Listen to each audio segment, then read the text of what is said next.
All right, we have Mr. Franko Vatterott in the house. I'm really excited about our conversation today. Franco, thank you very much first for inviting me here, for making a mess in your kitchen.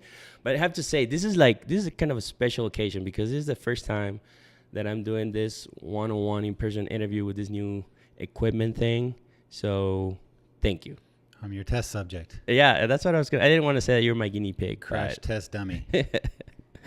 All right. So, I think I was saying this before minutes ago that I didn't know how to kind of kick off this conversation, but I wanted to share with the audience like how we met, because we've known each other for basically pretty much since I moved to Colorado Boulder, which's been like a little bit over 5 years. And, I consider you my friend and my mentor. Like, we don't see each other all the time, but I really appreciate your input, your feedback, and your advice. Wow, thank you. My kids don't even consider me a mentor, so what an honor. I'll send you a check later. I'm just kidding. So real quick. So my wife and I were living in Arkansas, and I was getting into triathlon. I was really aware of all the different places where triathlon is really popular. San Diego, California, Boulder, Colorado. And I was like, oh, Boulder. And then back then, my then triathlon coach and friend, who's a mutual friend, Tony DeBoom, he told me about Boulder and, how great it was. And so, one day my wife and I, we were like, okay, we just don't feel like living in Arkansas anymore. So where do we want to move? And it was between San Diego and Boulder. San Diego was her pick. Boulder was mine. So I made a really nice, compelling pitch, and Boulder won. We moved. And I remember when we were in the process of moving here, I just wanted to gather names of as many people as I could to network. And Tony gave me your name. I think this is how it worked. But anyway, so I moved, and then I sent you an email saying, hey, we'd like to meet. I think I also wanted to, learn more about opportunities to work in the endurance sports industry. And so then I did a little research, of course. And then, boom, I learned that this guy was one of the co-founders of this company called Retul. So for the listeners, if you're a triathlete, you definitely know what Retul is.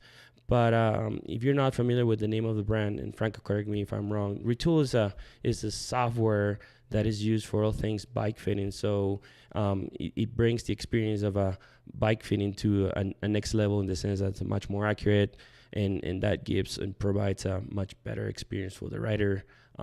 So I remember I got my bike retuled. Like even when I was in Arkansas, I remember driving 2 hours from Bentonville to Little Rock to get my bike retuled because that was the only place in Arkansas where you can get it. So that was one. I was like, okay, this guy, is part of something awesome. And two, then I also learned that you were the sports agent or the manager of one of my heroes of the sport in triathlon, which is the one and only Craig Alexander, Crowe. So I'm like, okay, I got to meet this guy. So yeah, I just sent you emails. We got together one time, and I think since then we've been in touch. I wouldn't say maybe a couple times a year. I always send Franco an email with this headline: "Coffee?" or "Ketchup?" And and since then, we've being friends, and is that accurate? Is that how would you say? Yeah, that sounds pretty accurate. Yeah, I always enjoy our coffee sessions. Yeah, I know. It's like a couple of blocks from here. But in our conversations, I don't really remember, like, you probably said this before, like, where are you from, or where do you grow up? Yeah, it's funny that you mentioned Tony DeBoom made the intro to us. He's an Iowa boy. You were an Arkansas boy. I'm a Missouri boy. Oh my God, yeah. So actually a little fun fact for you. Can you name the 8 states that border Missouri? Well, I lived in Missouri for a couple of years in St. Louis, but I'm awful. So Indiana for sure, Illinois, Nebraska, Kansas, Arkansas, and Colorado. No. What am I missing? Tennessee, Kentucky, Oklahoma. Kentucky and Tennessee. We were talking about this idea of exploring other places besides Boulder. Tennessee and Kentucky, like, we like it for 2 reasons. One, is the South. Like Kentucky, done Ironman Louisville 3 times, so we really like the area. Louisville is really nice, and in Tennessee, Chattanooga, like I've become more aware of it. Like it's becoming this hub of all things digital, social media, and it's still like a laid back college town. So it's funny because before we decided, to do this move to Fort Collins, or to move to Fort Collins in the next few days, we were thinking, yeah, maybe we should try. But okay, so so Missouri, grew up in St. Louis. So okay, we didn't have triathlon, we didn't have endurance sports. We had soccer, baseball. Missouri, St. Louis is a baseball town. Missouri is a baseball. The Cardinals, the Cardinals, world famous Cardinals, and so they tried their hand at football. They lost their first football team. There used to be the St. Louis Cardinals was the football team before they went to Arizona. Okay. So they had the baseball Cardinals and the football Cardinals, which was always sort of cool. But it's always been a baseball town. I hadn't heard of endurance sports. I grew up there. I did a short stint at University of Dayton. Okay. Tried to follow my soccer dreams there, and ended up leaving there, coming back, moving out to Colorado. I also wanted to be here.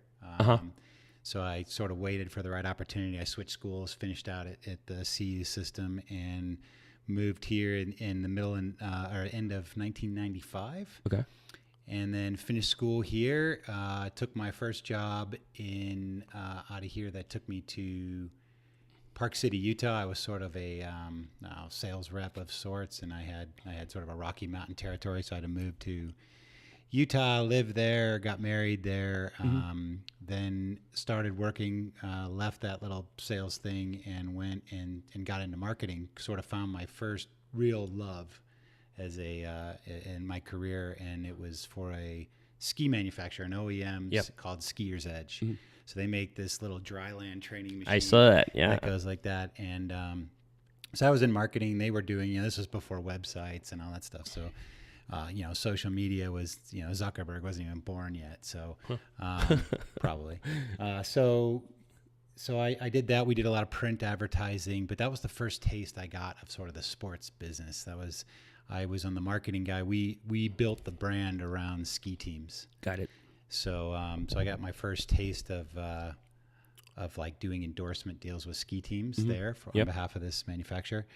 And then I had an opportunity with a startup company I met called Colorado Altitude Training, and that brought me to Boulder. Okay. I've been here pretty much ever since. Little stint in Dubai. We can talk about that later, I'm sure. Yeah. Yeah.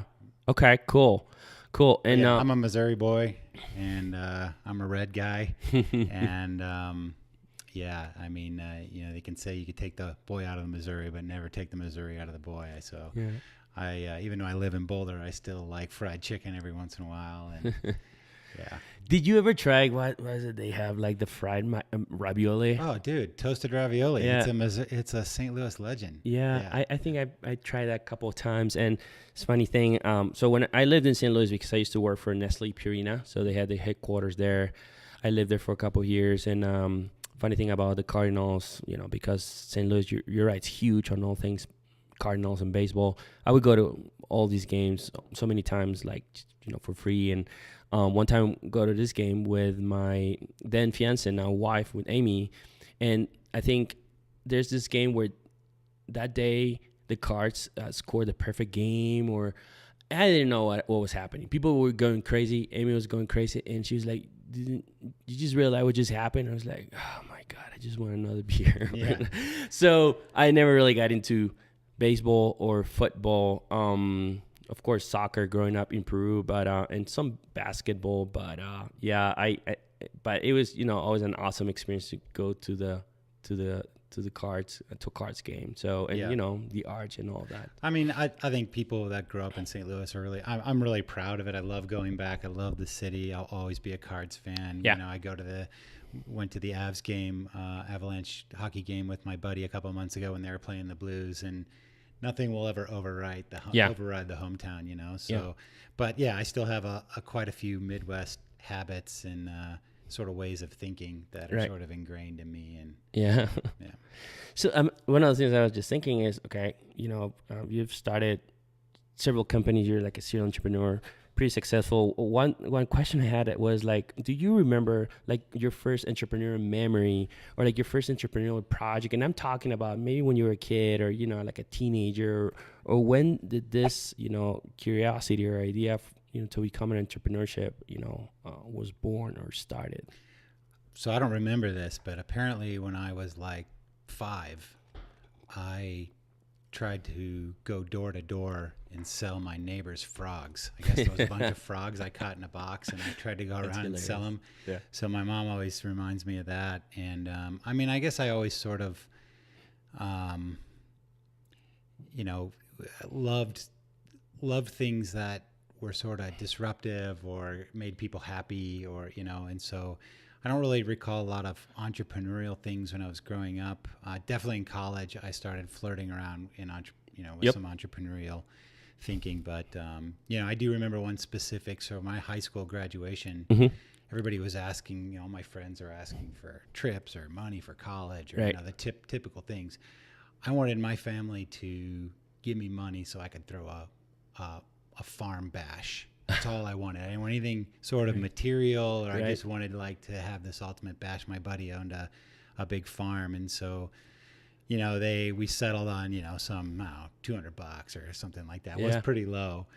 And I remember we did sort of a heist. We were going to have bands and stuff play out in the middle of this field, just ripe for trouble. But, you know, back when you're in high school and you're in Missouri, it's like at the end of your high school career, all you're thinking about is some sort of crazy you know, gig that's going to make the news. And so, yeah, we did a little heist on a construction zone. My parents always had big Suburbans. Like, you know, I grew up in a large family, so we had a big Suburban. So we'd take all the seats out, and my friends and I would sort of do an Ocean's 11 type deal on a construction site at night, borrowed some wood, went out all night, constructed this huge stage, and we threw this massive party. And, you know, of course, police were called, and it was a bunch of chaos. But I remember getting the taste for saying I love this entertainment business, which probably led to my love for the sports business. You know, eventually. But I loved sort of being that guy that brought the bands together and figured out how to get the stage and got all my friends. You know, there's a famous, you know, Mark Twain. You probably know who Mark Twain is, growing up in Missouri.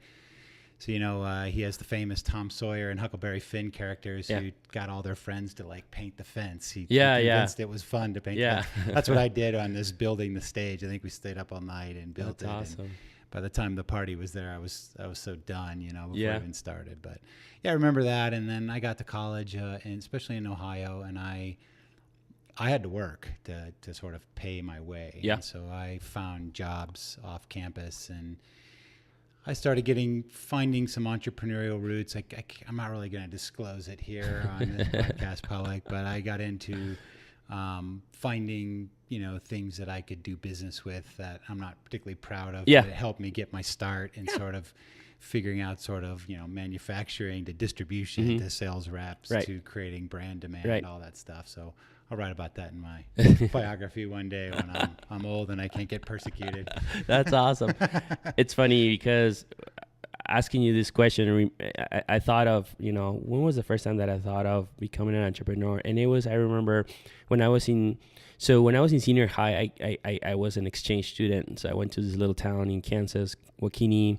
And Wakini, I totally know Wakini. Yeah. Like, anyway, it was awesome. People hated it, but I was so happy to live there. So that's when I learned about these garage sales, because we don't do this in Peru. So, you know, these garage sale events. And so I went back to Peru, you know, after 2-3 months, you know, living in Wakini, and I talked with a really good friend of mine, you know, and I said, dude, these guys are doing this there. Maybe we should do something, you know, here in Lima. So, yeah, one afternoon, we printed some flyers, and we distributed them around the neighborhood, and we did it in my house. And, yeah, we just gathered a bunch of things, and we sold stuff. Like, in half a day, I think we each got, like, $300 worth of money. I remember thinking, I should probably get more, because I thought that the things that I was selling had more value than the things that my friend... That was your idea, man. So, but I was like, okay, we already committed 50-50. So...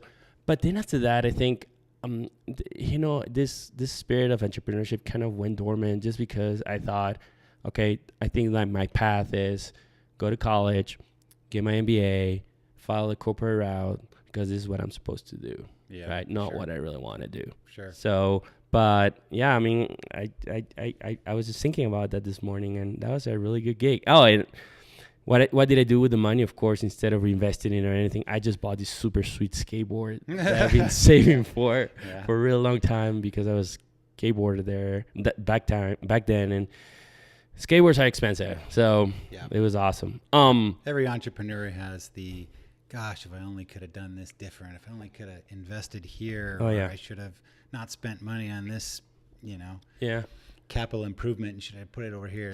Everybody thinks like that. So right. Hindsight's 2020. That's true.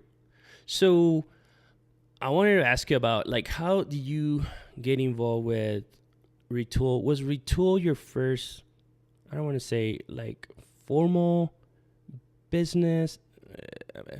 I mean, I'm just trying to think about like how you got involved with in the endurance sports industry and your, and how did the whole Retul thing started? Yeah.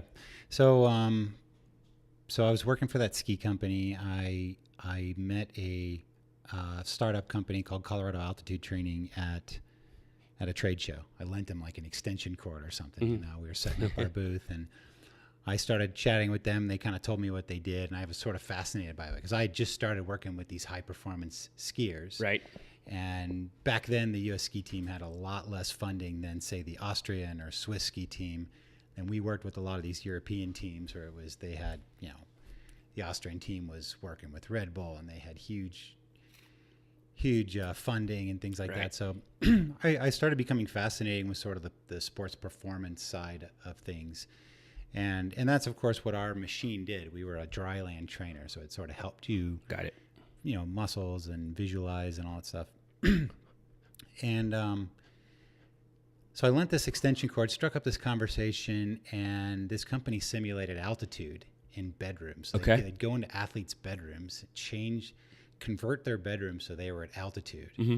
And then as elite athletes, your body would adjust and accommodate to the thin air effect. Yep. And you would get these sort of performance benefits. But it wasn't pseudoscience, but it was very gray. Some people had, blood parameters change, so you had some sort of evidence that you were what they call a responder. Others didn't. That didn't necessarily mean you weren't a responder, but it was very expensive, and it was. I think the technology, to get a room started at 25, 30 grand, and if you had a big size room, you were getting up to 50 pretty quickly. Mm-hmm. So I was fascinated. I was employee number 3 there, so I took that role, moved back to Boulder. Uh-huh. We were in Park City, Utah at the time, and I was there for maybe a couple months, sort of starting to learn the science. And they said, we want to, and they were only a couple years old. They said, we want to do an expo, start showing our products. We're going to send you to Ironman Hawaii and to do the expo. Nice. I didn't even hear Ironman. I heard Hawaii, and I was like, woo! I'm going to Hawaii for work, and I mean, I didn't know what Ironman was. I didn't know what triathlon was. Okay. I didn't know what endurance was. I mean, I played soccer all growing up, and we'd certainly run. Yep. I thought it was just a way coaches controlled their athletes. Right? Yeah. I didn't really ever think of it as like, hey, I'm running and building an endurance foundation. I was a goalkeeper too, so I didn't have to run like the field guys. But oh my God, goalkeepers! It's awful. I've been there. I mean, it's so intimidating. I was field and goal, but I did a fair bit of goal, and so guys would be running 100 laps while I'd be warming up the goal with the coaches, and that was always sort of bittersweet. But so they sent me out to Ironman Hawaii, and I set up, the cool thing about the altitude product, again, I've always been sort of attracted to like these disruption or, these sort of interesting businesses. That word, I'm not going to mention that before, disruption, is so key because you're so right. It's overused now. It's sort of a cliche, but I didn't even know, I had no concept that I was attracted to this, but I liked this. You'd set up this altitude tent, so we would demo a tent. Okay. And it looked like something out of E.T. Remember when they put the tents up everywhere, and they all had to run through these little tubes because they were afraid the alien virus or whatever. It looked like that. It looked like a clean room, but it had this freak effect. So people would stop and they'd want to go in there, and so it's actually a pretty good showstopper at an expo. But I'm out there. I'm loving Hawaii. And then kind of figuring out what this triathlon thing is all about. Then I stayed for the race. Okay. And it was like, wow, this is unbelievable. I mean, I Right. was so connected to the race. You know, I hadn't run in years. I didn't know what a tri-bike was. Yeah. Swimming was foreign.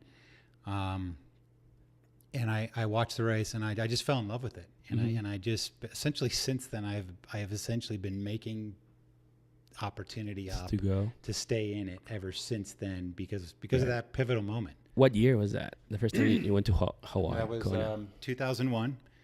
Oh, that's Tim DeBoom's year. Tim DeBoom won. It was, of course, a big 9/11. year. Yeah, right after 9/11, and I had a very sort of interesting experience at 9/11. I just started with the company, and I was flying on 9/11, and Oh my God! Okay. in Europe. I landed in Europe on 9/11, so I watched that whole thing from Zermatt, believe it or not, in different languages. So I had a different experience, but it was very emotional. I loved the event, and I didn't even love it because of 9/11 or Tim winning. Yeah. I loved it because I loved the human interest stories. I loved the big guy, the Sister Madonna Booter, Yeah. the 80-year-old nun. These crazy people. It was like endurance circus. It was like a carnival folk in terms of, to me, for somebody who had never seen it. And then now, fast forward, this was my last year. 2017 was my 16th year in a row there. And so I've seen it so much, and I've just learned to appreciate the finer things. But as a first timer, that was the first introduction to endurance sports. Okay. And then, of course, with Colorado Altitude Training, I was sort of head of marketing and sales. So we went out and built the company on sort of a top-down credibility approach. It's like, hey, let's get every single sort of top-level athlete using this technology, and let's create trending. And I've basically copied that same blueprint in every business I've done. But it took me to, really turn me on to the endurance sports scene, from cross-country skiing, significantly used in cycling from, Lance and Ulrich and all those guys at that time, all the way down. And then rippled through triathlon, even got it into NFL and NHL and some of these guys, which was really fun for me to go out and set up these tents and advise these sort of like, all-star NHL and NFL. I mean, I was working with Brian Urlacher, and defensive rookie of the year I was, I think it was his first year or second year with the Chicago Bears at that time. And these guys just had no idea. Like, they were the differences between a guy at that level in the NFL and a top level cyclist or triathlete at that point was so night and day from like a sports science standpoint. Okay. Here the NFL guys had all these coaches and, resources, right. But they seem like, from a sports science standpoint, a performance standpoint, they weren't as like in tune with their bodies and building it and reaching peak performance. And of course, maybe it's different in that sort of sport. Right. I get it. But they were fascinated by the endurance guys and like what the endurance guys would do to hit peak performance on a certain day. Right. And so I loved sort of being in the middle of that stuff. Yeah. So that's sort of what introduced me to triathlon. I mean, I'd never been to a triathlon. My first one was Ironman Hawaii. Then I started sort of going to these races because I was supporting athletes and doing marketing and sponsorship around them. So on the sponsorship side, I started on the brand side. Okay. And what was great about that is you make so many mistakes and you really learn, okay, I signed this athlete and I just paid this guy or gave him a $10,000 tent, and he mentioned me in his blog, or he crossed the finish line with my logo. Why are my sales not, why is my phone not ringing? You make all those mistakes the first time. So I feel like to this day, now that I'm on sort of the agency side, I look back at the brand side and say, God, that was such good sort of preparation to understand the dynamics between brands, sponsors, consumers, and what I do today. Right.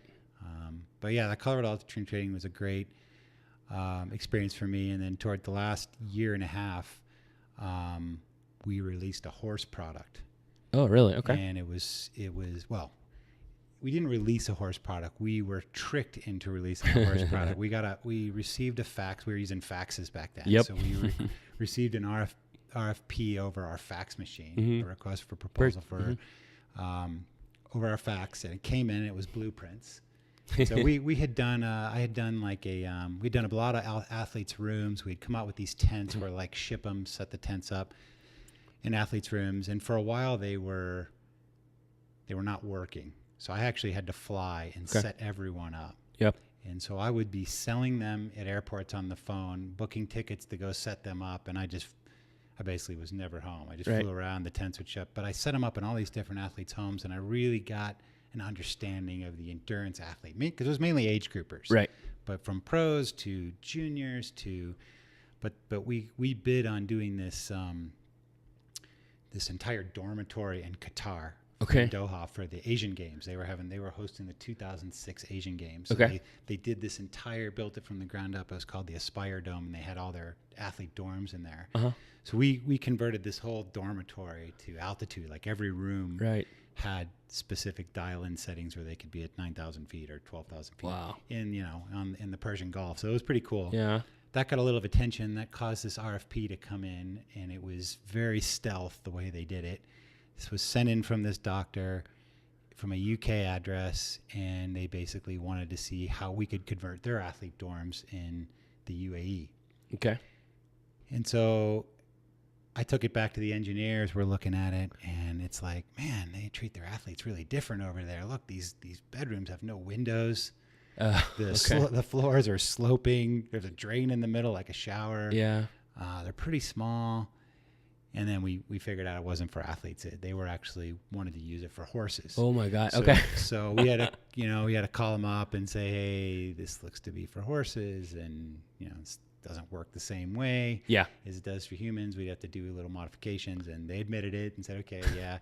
And then they agreed to sort of fund the R&D, and we went into this major R&D project. Awesome. We can sort of created this horse-based hypoxic altitude training system. So we'd go in and it was sort of the sleep high, train low principle. So you convert the stable to altitude.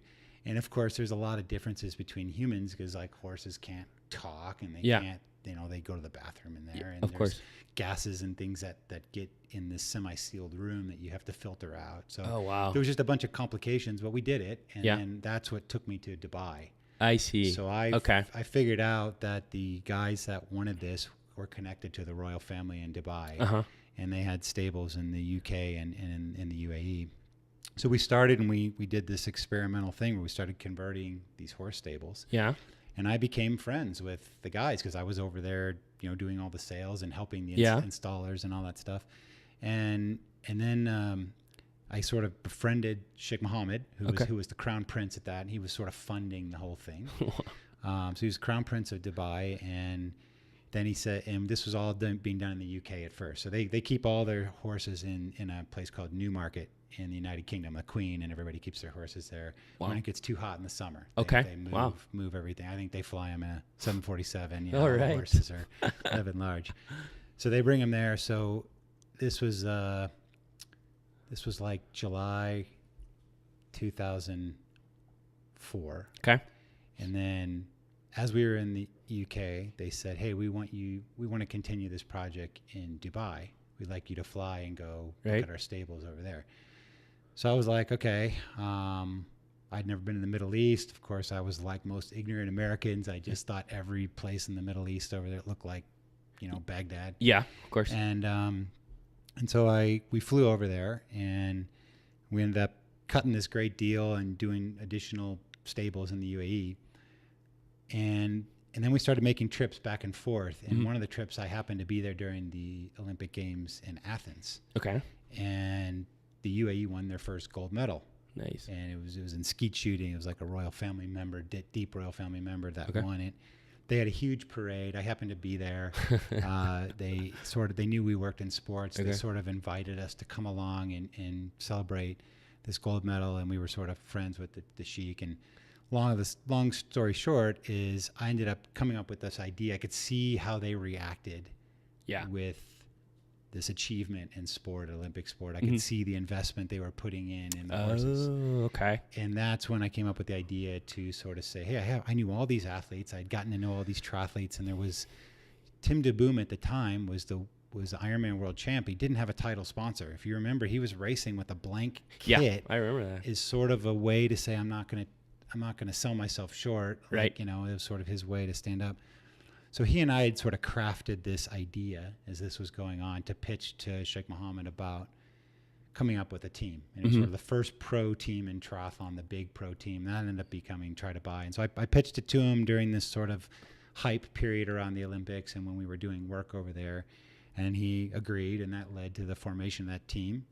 So I left Colorado Altitude Training, went and started that team. That started the Human Interest Group, which is today our management company. Right. So it started off as sort of a holdings company for this team. And I spent the next 2 years basically in Dubai, back and forth here between running the team and trying to manage all these millions of dollars of altitude equipment and horses. So I'd show up in my triathlete gear, do a little of that, and then go and get my horse gear and go over to the stables and hang out there. And so it was a pretty cool thing, for a while. Let's talk about Try Dubai, because, oh my God, I mean, that's probably the best triathlon team that's ever been assembled. Like, I don't know, again, for, if you're a triathlete geek like I am, so Try Dubai was a team that was made out of all these amazing athletes, like Franko was saying, Tim de Boom, two-time world champion, Hawaiian Ironman champion, and other guys like Peter Reed too, right? Yeah, Norman. So these are people who have won the Hawaiian Ironmans so many times, and Lisa Bentley,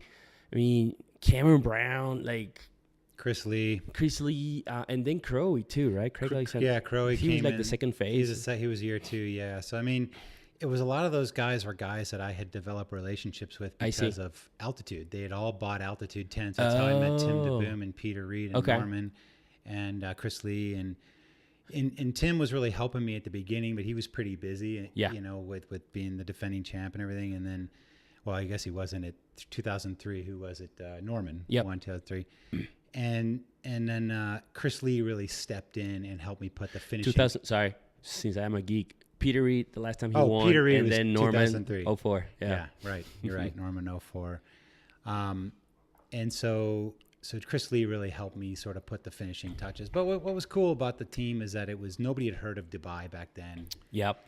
We had women on the team. We had Joanna Lawn, Kate Major, Heather Fuhr was on the first year program. So to bring women over to Dubai and do training camps was sort of unheard of at the time. In fact, we did a training camp at the police headquarters. The police had like the nicest facilities, nicer than like the pro teams and stuff. The police had really nice facilities. So we did this training camp there, and it was really cool. It was a culture that you could see was very open-minded, because some of the traditional guys that would come out, the police bosses and stuff, and see women running training drills on the field. Yeah. You could tell it was not the normal, what they were used to. Yet they were totally pro, and they were accommodating, and it was very relaxing. So, I mean, it was about that time when I started realizing, like, man, I'm ignorant with being sort of growing up in the U.S. I traveled a lot, but that was sort of the beginning of my really heavy international travel. And I just, it's such good experience to travel other places and realize different ways of thinking and being and living, and I really started appreciating the Emirates back then. So was the goal of Try Dubai to to build awareness for Dubai through these pro triathletes? Yeah, it was sort of, I mean, I was going there for the horse stuff, and anybody in my network just didn't know. This was before the Burj and the islands and all the sort of stuff that has made Dubai, a legendary city. Right. And I mean, some of that stuff was going on, but in those in the know, certainly in the U.S. centric audience, we didn't know a lot. The UK, the British have been in Dubai for forever. They run the place, but so I mean, it was really a dual purpose, and to introduce Dubai as a city into endurance sports that sort of, maybe became a precursor to like the Ironman that's there now, the 7.3, because that was all part of the plan. Right. So the plan we submitted is, hey, we're going to do this team. We're going to get all these great ambassadors from around the world. It's going to be the first team of its kind. And then we're going to promote Dubai as a great tourist and business city, and then eventually put on a race there.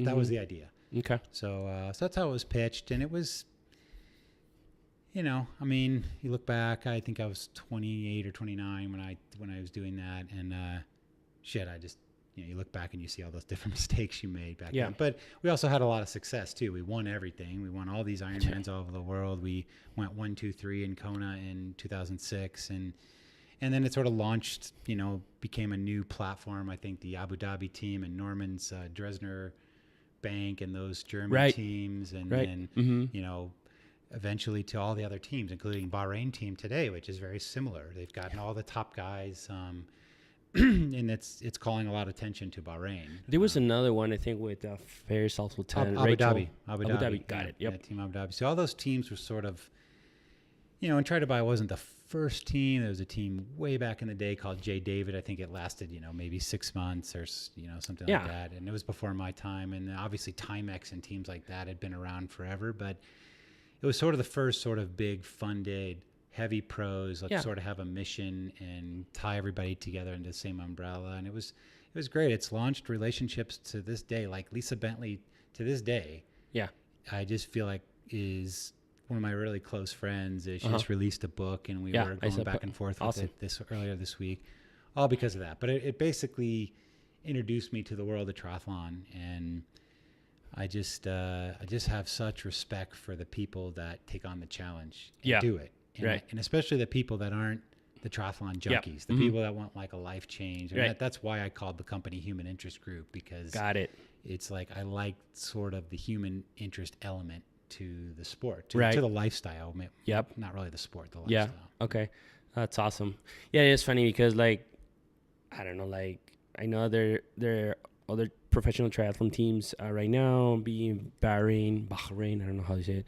I guess probably the most popular right now, but I, as a fan of the sport, I don't think that they're as close as how big and Try to Buy was. Like the awareness and all these athletes. Like I remember watching my first triathlon video. There was this documentary called What It Takes. What It Takes, What It Takes. Yeah. And that's how I it's funny.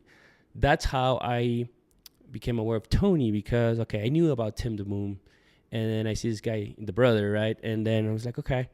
And then I think there's a scene, or maybe in one of the Ironman documentaries, where Tim is racing and there's a little logo on his kit that said the Boom Coaching. And that's how I remember pausing the video. I'm like, okay, I would like to be trained by somebody who knows what, you know, they're good at it. And just Google it, or, you know, the Boom Coaching. That's how I found Tony. And yeah, he coached me for like 3 years. He basically helped me with all my 3 Ironmans. So yeah, it's been great. Okay, well, that's an amazing story. Loved it. I didn't know that. That's how it started. So yeah, kind of rooted in horse pseudoscience and altitude, and then and you know, I mean, I the team thing is a great platform. I mean, it really, the whole is greater than the sum of its parts is very much in play when you look at a triathlon team versus if you were to go out and sponsor 10 individual athletes, like maybe a company like Specialized or K-Swiss did, and then they sort of figured out, hey, if we kind of group them under a single mission and tie them together, even in an individual sport, if you have sort of a common mission. I actually really like what the BMC ETICS team has done. They've sort of mimicked the cycling model.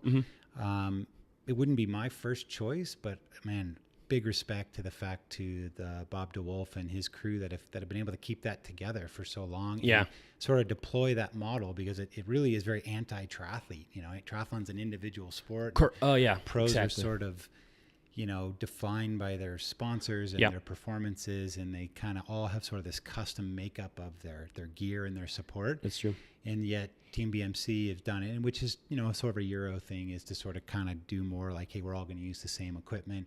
Got it. And I really come to really like that. I like what they've been able to do.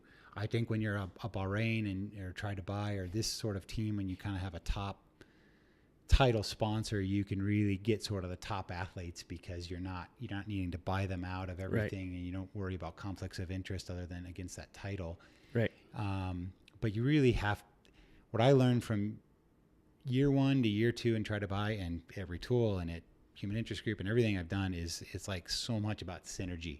the synergy between the pieces of the whole. And the year between year 1 and year 2, there was a massive difference between, we added Craig Alexander, Lisa Bentley, and Desiree Ficker on year 2 of Try to Buy. Yep. And we had a couple people retire and a couple people leave the team. Yep. In between year 1 and year 2, but just those 3, adding them in, they just added such this missing piece that everybody was jiving. Everybody was friends. They were tight at races. Yeah. It wasn't just like, hey, we shared this common sponsor, so we'll hang out at an event. Right. It was like, it was really, really good friendships that were born. So I, you know, it's whether you're in a corporate team or family event or whatever it is, it's like having complementary personalities that when together, they actually make things more complete and make things stronger. Right. Really important. You take 7 hothead, you know, egomaniac people and put them in a room, that's a recipe for disaster. So you really have to find, you know, your marketing guy and your sales guy, your CMO and your CFO. Right. You know, those guys really have to be compatible. Right. One is spending money and one is trying to save money. Yeah, you know? exactly. And so you have to figure out how those go together. So, you know, unknowingly, I was sort of learning those lessons with the team. Interesting that you mentioned the word synergy, because one of the things that I've noticed with, you know, managing the human interest group, which I think you call it HIG, H-I-G. So we're going to go slow. Short HIG is like the roster of your athletes. And one of the things that I can tell, even though I don't know them personally, is that they're like, seem to be really like, you know, down to earth people, really nice. They don't have, you know, attitudes or personalities. And I think that a great example of that is Craig Alexander, Crowe. So I'm really curious about how, you know, you met him and how you build this relationship, because even though Crowe has retired, you know, I don't know, a couple of years ago, maybe you still manage him, if that's right. Or he's not retired. Oh, yeah. Oh my. Yeah. Okay. Well, he hit the podium quite a few times last year, won a few races at 44. He'll be 45 this year, still racing. Well, so. I guess he retired. You're right. He retired from Crowe now. Yeah, from Crowe. So for the people who don't know, I think I said this before, but the guy has won everything. But I remember watching a video once where he talks about you, and he said something like, I feel that I'm married to Franko. And I thought it was really cool because he seemed to be like, you know, really, he really appreciates that relationship that he has with you. So how do you meet Crowe and how do you build that relationship? Yeah, it's been great. Crowe, we met. So what happened, 2006, we're in second year of Tried to Buy. Peter Reed retires in the middle of the year. Retired after St. Croix, a race that we had brought Cam Brown, Peter Reed. We really wanted to win St. Croix. 70.3, right? 70.3. Half Ironman. That was the big one. That was a big 70 point. There wasn't no 73 then, right? Yeah. I think that was the first year maybe. So we went down to St. Croix and we brought in Cameron all the way from New Zealand. And we asked Peter Reed. So we would ask like every athlete to compete in one race. We'd sort of call that in when we wanted to sort of blanket the earth. It's okay. We go on one guy at Frankfurt, one guy in New Zealand, one guy at Australia, that sort of thing. So we you know, St. Croix is this, it's not easy to get to. And back then you had Wildflower on Saturday. Okay. And St. Croix on Sunday, the same weekend. And Wildflower was a big race for us. We won that the year before with Simon Lessing. And I think, can't remember on the women's side, but Simon had won it.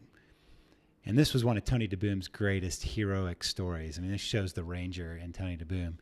Is that he was sort of the director sportif. So he was at every race, right? We'd send him to every race. So he flew out to Wildflower, did the race on Saturday, hightailed it from the race to some airport, flew all night to get to St. Croix. Oh my God. By like 6 a.m. so that he could be at the St. Croix race. You know, I think he connected 3 times and did this incredible journey to be at both those races back to back cross country. And so St. Croix was a really big deal. And we went down there and I think Cam Brown got second. I think Peter Reed just didn't feel like starting that day. And that was sort of his indicator that he wanted to retire. And I remember being really disgruntled by that, but totally now have so much respect for how Peter just knew it and then retired. But so Cameron got second and Lisa Bentley won, I think, on the women's side, but this one guy just came in and disrupted our big race. It was Craig Alexander. Okay. And I remember my wife was down there, and we had our our 1-year-old son was at the race, and Craig's wife Neri was there, and they had their 1-year-old daughter at the race. So, and I mean, I was like, Craig had won after the race, and I think Tony DeBoom went up and talked to him, and I was still like, who is this guy who disrupted our race? So we waited till he lived in Boulder. We waited till we got back in Boulder, and we had a formal meeting. And back then we did all our meetings at this golf range in Boulder. Okay. So every meeting we would go hit golf balls. We thought that was sort of cool back then. And, so we invited Craig to the golf range, and we teed up a couple buckets of balls, and we chatted with him about being on the team. And I think Chris Lee maybe made the introduction to us. And yeah, we signed him on the team that year. He became sort of the replacement for Peter. Came in mid-year, and then he went on to win Chicago and like 5 other races, and then he won 70.3 Worlds that year. Right. And that qualified him for Kona. Right. And so, unfortunately, end of 2006, Try to Buy shut down. Yeah. Sheikh Mohammed became the prime minister of the whole country. I lost access. His brother died all in the middle of the season. So the team came to an end. Okay. And Crowe had won 70.3 Worlds that year, which qualified him automatically. He and I think Sam McGlone qualified automatically to go to Kona next year. That was sort of the rule.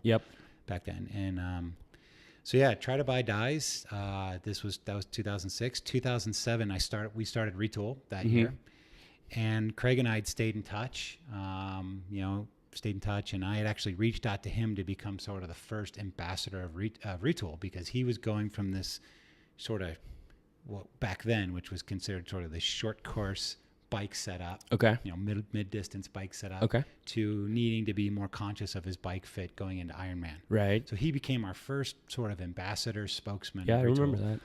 And then as I was dealing with that, and he was sort of racing his first Ironman that year, and he got second. Yep.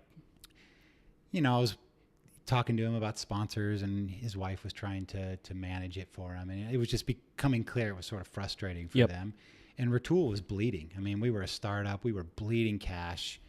And so I just sort of said, hey, if you ever need any help with sponsors, and that's sort of how organically I became his manager. Okay. So it started that year, I guess it would have been 2008, and sort of formally. And then he went on, won Kona, and then bam, it blew up from there. And I just, I never wanted to do sponsorship deals. That wasn't like a dream of mine or anything like that. I like the marketing side of it, but on the agency side, at least those first 10 years we did it, it was so much about just getting sponsors for the athletes, right? Having the athletes win and create, opportunity for the sponsors, and then letting the sponsors do their job. We don't really do it like that anymore. But that's what it really became. That's what it really was back then. And, Craig and I, we just had a lot in common. We both loved soccer. We both had kids the same age. We both sort of had a lot of same values. So yeah, it's been a great relationship ever since. It's really unique because, obviously I've built the whole management company from my start with him. He was my first guy, and we had a lot of success together. So I think other athletes saw that, and it's been great. And Craig's introduced me, I think he introduced me to Sam Appleton and Jake Montgomery, and he's recommended other athletes over the years. So that's awesome. It's been a fruitful relationship. But what's awesome, what I appreciate so much, is that athletes change managers like they change coaches. They just sometimes they're just not seeing eye to eye, or it goes stale, or they need a new stimulus. Just no different than when you need a new coach, a new way of doing it. And we've never hit that point. So we've been, that's rare. 10 years now. I feel very, very fortunate. We started Sansego together. Yeah. And which, for people who don't know, Sansego is Craig's coaching brand. It's a coaching brand. Sansego meaning without. Sans means without. Ego. And ego. So it's sort of Craig's way of carrying himself. I feel like the more success he had, the more humble he got.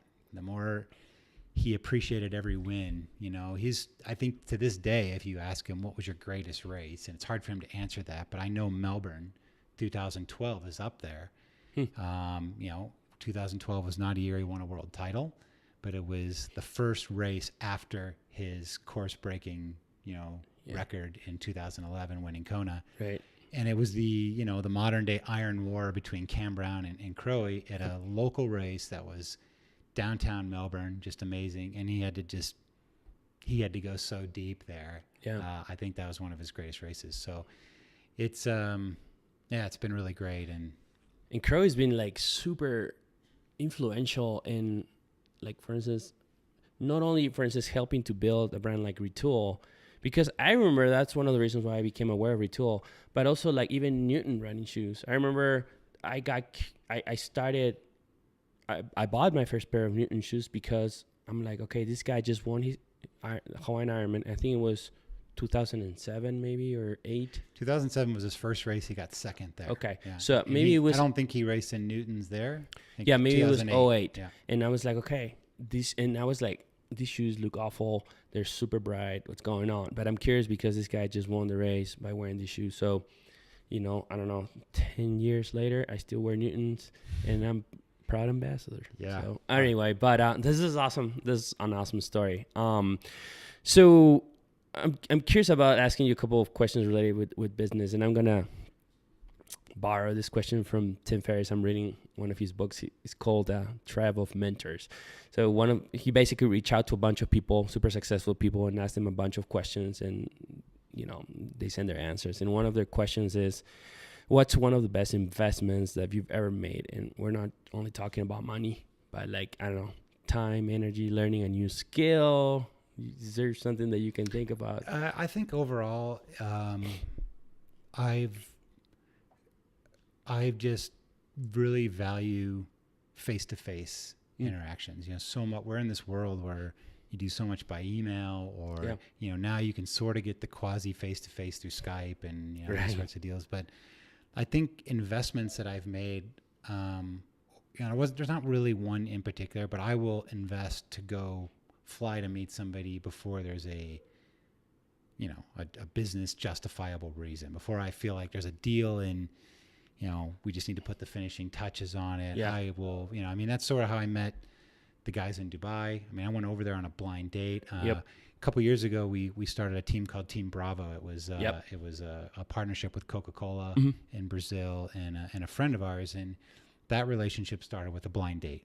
This guy, his name's Leo. He's become a great friend of ours. But Leo had a coach, friend of his in Brazil that worked for like ASICS, I think. Okay. Call up and say, hey, I'm interested in doing sort of a private camp with Craig. And I said, he can't do this with ASICS. He's a Newton guy. And he said, no, it's not with ASICS. It's just for a friend of mine. He didn't really tell me who the guy was. And, we essentially agreed to it, flew down to Brazil. So much of this is always on like a gut feeling of saying, hey, let's go explore this. Right. And I think I think one of the skills I probably feel has really served me well is you'd call it business development. Yeah. In that you're not afraid to go start 10 relationships, even though 8 of those might fail or might not lead to anything right away, but you see value in them, you enjoy that. Because a lot of times the 2 that do lead to something can lead to something great. And if you're afraid to even get into that relationship or put business in front of that before you go explore it, a lot of times that could block the relationship from ever happening. Right. So, our blind date down to Brazil, we ended up meeting Leo. Leo's, he's the owning family of Coca-Cola down there. We had no idea that. Wow. And, you would never know it. The guy is so humble and carries himself so professionally and in a way. But we ended up saying, gosh, we really like this guy. He's friends. He loves triathlon. Let's do more together. And then 3 years later, after maintaining the relationship, he's like, hey, I want to do something for Brazilian triathlon. And we started Team Bravo. And so, I think you can sum it up by just saying not being afraid to fail, and whether that's on a big business thing or even just saying, hey, I'm going to go invest this $1,400 and fly overseas to meet this guy. And it might not even turn into anything. You got to be able to kind of trust your gut. And I guess I used to really get hung up on those opportunities that didn't go so well. Yeah, it's interesting they mentioned that, because this idea of failing, it's funny because I had a question here, but I think you already talked about it. It was something like, as entrepreneurs, we fail a lot, right? And so you've been doing this for a while. I've been doing this for, a few years. And, but it's, one of the things that I've learned, I think, is like try to like move on from that, and also acknowledge that, the things that didn't work, learn from that and move on, because it can be so easy to just dwell, and whatever didn't work, or even compare yourself with others. So now I'm definitely feeling with this new, journey with Dig Deep, that I'm definitely more like excited about trying things, not letting fear, stop me from trying new things. So yeah, I mean, it's interesting that you say that. So a random question here, like, again, relate to being an entrepreneur as an, how do you deal, like, when you're feeling overwhelmed, unfocused, like, because it's not all great, right? Being an entrepreneur, you have so many things that you have to deal with. Like, I'm just curious, do you have any particular way to deal with that? Yeah, I run. I dig deep. Yeah. No, I mean, for me, it's constant up and downs. I think it's not just entrepreneur, it's small business. In small business, you have to do things you don't really want to do until you get to a point where you can hire. Right. At least in, the triathlon world, endurance sports world, well, triathlon specifically, it's pretty small. So, you really, in order to, and we just see so many businesses going out of business right now that you really just, if you don't have the stomach for sort of the ebb and flow of small business startup sort of ups and downs, then, you're really going to drive yourself crazy. One thing I have found for me in particular is running really helps me. So, I mean, so many ideas for me, for my sort of brain type, so many ideas happen when I'm running or in the shower, ironically. Oh my God, you just said the two things that were in my mind that are so true for me too. Shower, and when you're showering, and running. Yeah, so those whatever it is for me, I seem to get great things. And a lot of times those ideas, we had a blog once that we called EIT, exercise induced thoughts, because we always get these great thoughts when you're running. Right. And when your heart's pumping, and that's the thing. That's why the corporate world and our, Sansego, so much of our mission is to help get.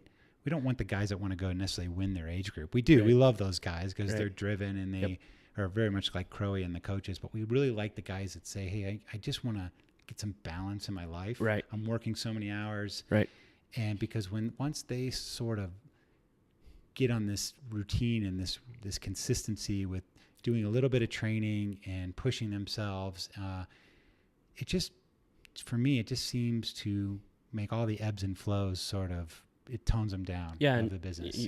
Helping people to, lead better lives, enrich their lives. Yeah. And whether that's taking a walk or going out in the creek or disconnecting or whatever you do, meditation, I just find, me and the dog out for our run in good old Gun Barrel, Colorado just really does the trick. So, but without a doubt, there are, especially right now, I've been through a few of these cycles where I would say right now there is a pretty big downturn in triathlon right now. The US and Europe have been flat. Yep. And you can see just the changing of the retail environment in the States, especially. It's, so much of the specialty retail is dying. The rise of Amazon's happening. The sort of brand experience that used to take place on the retail floor doesn't really take place in Amazon. Amazon has availability and quick shipping and logistically easy, great user experience, but you don't get that guy that you got when you walked into the multi-sport shop and says, who, hey, I've experienced this firsthand. This is the product I like. This is why I like it. I used it here. You don't get sort of that passion. So you're seeing all that change, and part of that change has caused a little bit of a flattening for brands that used to spend money on athletes. So that's really affected our business model. Course. Right. So I've been running and Zwifting a lot more lately. That's awesome. I know what you mean. Let's wrap this up. I'm just curious, what's next for the Human Interest Group? Any new projects that you're working on? Are you bringing new athletes or? Yeah. So I like because of this sort of downturn, we've sort of had to reinvent ourselves over the past. So I stopped Retul at the end of 2015. So 2016, 2017 were the first, years I've actually ever worked on the Human Interest Group full time. Okay. I have a fabulous partner, Michael Cardoza, who's in Boston, who's been with the company a long time. He's one of the partners. And then recently we've merged with the Kinetic Group. So we have, who's led by Heather Novickis, who's led Gwen Jorgensen for the last 5 or 6 years. Has been her agent, has been Matt Charbot. And that's awesome. So we've combined forces with them, and Heather brings she's from Octagon. She worked on the Michael Phelps team. She has a lot of athlete management experience. And so the three of us have sort of rejigged the business model a little bit. We have, same athletes. We're sort of topping out in triathlon, but we're really starting to focus on other projects. So we're starting to work with 2020 cycling team, the women's pro team. We've started working with an MMA fight league. That's why I was wondering what other categories besides triathlon. Yeah. Okay. Makes sense because triathlon is kind of reaching it.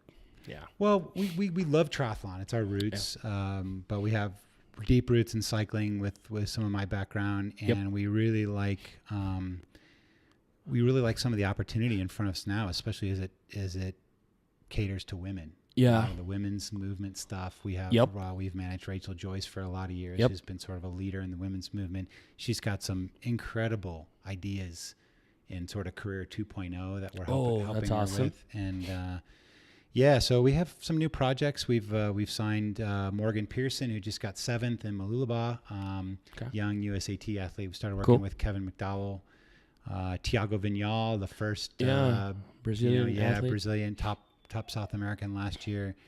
We have some new athletes, but the guys that we've been working with for a long time, the Tim Dons, Hoffs, Rachel, Team Martell, Leslie Patterson, Mauricio Mendez, Sam Appleton, Ellie Salthouse, Jake Montgomery. We got to really work with a mountain bike kid named Ryan Petrie in town. I'm just feel so fortunate to be able to work with these guys. Awesome. Not because of their athletic accomplishments, but because how they carry themselves as people. That's really what does it. I mean, you look at a Mauricio Mendez, who's the youngest world champion to ever win Xterra. He won, the day after he turned 21. So many of these athletes, I mean, I use Crowe as the gold standard. How are they behaving like Crowe? And they all do. Not that Crowe is their mentor. They all respect him and look up to him for sure, but it's just a certain personality that we really want as an ambassador, somebody who feels obligated to perform at the highest level for their supporters and themselves, but then somebody who's going to just be respectful to the sport, their sponsors, their competitors, and just in life in general. And I feel like we are very fortunate to be batting 100% in that category. So. That's great to hear. Yeah. I want to thank you very much for your time. It's always a pleasure to catch up with you. We got to stop doing this over coffee. I'll talk about 50% less if we don't do the coffee every time. Thank you very much. No, I appreciate it. And for our listeners, you want to follow Franko and his athletes' adventures, you should follow them at the Human Interest Group. On Facebook, they are humaninterestgroup.org, and on Instagram, it's called Professional Triathlon. I'm also going to put the links. But thanks again, Franko. Always a pleasure. Have a great one. Okay.